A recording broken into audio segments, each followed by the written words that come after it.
బండి సంజయ్ వ్యాఖ్యలపై ఈరవత్రి అనిల్ కౌంటర్ ఇచ్చారు. ముస్లింలు బీసీలో చేరిస్తే ఒప్పుకోమన్న బండి వ్యాఖ్యలు ఆయన తప్పుపట్టారు. కేంద్ర మంత్రిగా ఉన్నప్పుడు బాధ్యతాయుతంగా మాట్లాడాల్సిన అవసరం ఉంటుందని అనిల్ సూచించారు.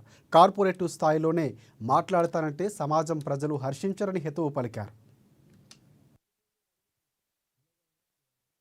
మరి ఇప్పుడు బండి సంజయ్ అడుగుతున్నా, కులగలన చేయాలన్నా వద్దా? బండి సంజయ్ నువ్వు బీసీల పక్షపాతివా కాదా?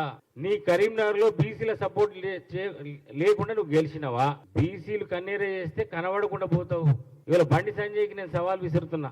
నీ ముందట 3 ఆప్షన్స్ ఉన్నాయి. బండి సంజయ్, మోడీ మోకరిల్లుతూ మోడీ భజన చేసుకుంటా బతుకుతావా? బతుకు చేస్తే బీసీలను మోసం చేస్తే వచ్చే ఎన్నికల్లో నీకు గుణపాఠం చెప్తారు, అది వేరే సంగతి. రెండోది, మోడీ దగ్గరకు పోయి కాళ్ళు పడతావా, బతిమలాడతావా, గజవ పడతావా అన్న? ఈ దేశవ్యాప్తంగా కులగణన చేయి, మా బీసీలకు న్యాయం చేయని చెప్పేసి చేస్తే అదొక ఆప్షన్ నీ ముందట ఉన్నది. ఏవో బీసీలు చీదరించుకుంటారు నేను చూస్తే. మూడోది, వదిలేసే మోడీ చేయ అంటుండు కదా, వదిలేస్తే నీకు నిజంగా బీసీల పట్ల చిత్తశుద్ధి ఉంటే, ప్రేమ ఉంటే, అభిమానం ఉంటే రాజీనామా చేయి, పదవికి రాజీనామా చేయి, బయటికి రా. అందరం కలిసి బీసీల ప్రయోజనాల కోసం కొట్లాడతాం. పిచ్చి పిచ్చి మాటలు మాట్లాడకు.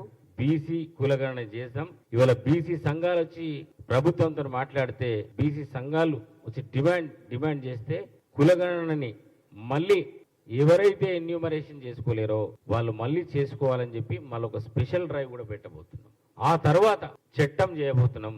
అసెంబ్లీలో బీసీ రిజర్వేషన్లకి 42% రిజర్వేషన్లు 27 నుంచి 42% పెంచి దాన్ని చట్ట రూపంలో తీసుకొచ్చి మేము కేంద్రంని తమిళనాడు ఏ విధంగా అయితే చట్టం చేసి ఆ తర్వాత కేంద్రంలో ఉన్న ఇదే భారతీయ జనతా పార్టీతో ఆ రోజు వాజ్పేయి ప్రైమ్ మినిస్టర్ ఉన్నప్పుడు జయలలిత గారు అక్కడికి పోయి 9th షెడ్యూల్లో వాళ్ళ చట్టం ఏదైతే చేసినారో అది ఇంక్లూడ్ చేయడం వల్ల, దానికి కాన్స్టిట్యూషన్లో ఇంక్లూడ్ చేయడం వల్ల